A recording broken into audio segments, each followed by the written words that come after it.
JP Technology Computer Limited, igisubizo kimwe rukumbi ku bikoresho by'ikoranabuhanga.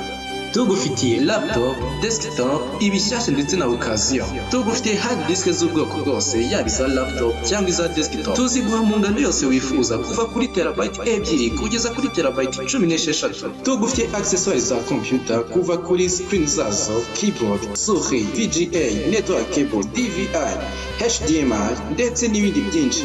Ibikoresho byacu byose tuguhereza garanti. JP Technology Computer Limited niho honyine usanga abatekinisiye b'inzobere bagukanikira computer yawe igasubira ubushyashya. Ku bindi bisobanuro wadusanga imbere y'isoko rya Nyarugenge, waduhamagara kuri telefone igendanwa ariyo 0788 90 25 58. Wanatwandikira kandi ku mbuga nkoranyambaga zacu zose. JP Technology Computer Limited, ibyiza ku bacu.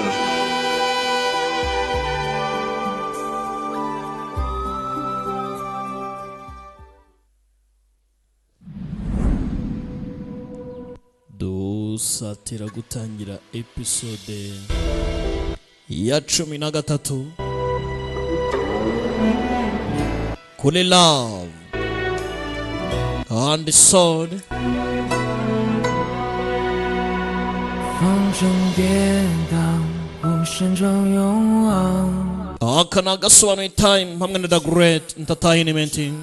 相互纷扰是胆量。 Bwira mugenzi wawe nabwire mugenzi wawe ko The Great atangiye gusobanura. 天光，接受挑战。 Biri kubera ku gasobanuyetimes.com. 新的岁月漫画。 Agasobanuyetimes.com. 看一下，荆棘中成长。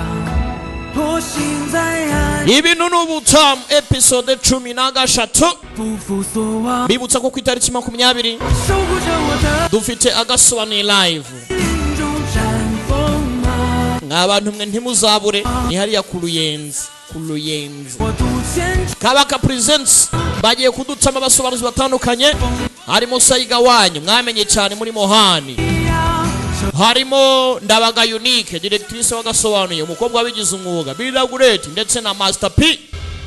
Ntimuzabure, ndabatumiye rwose ku itariki 20. Love and Sword 13 Biragureti azinguka ari hano ugakora iki kandi cyana nikawa mipango nakagambanyi keza filimi raha. Episode ya 13 nukigenze, nimuchiko na episode ya 14. Bibutsa ko ni ku gasobanuyetimes.com. Imana ibarinde. Ciao ciao. Hasta la vista. 哎呀，如此的美满，路漫漫，人生只一场。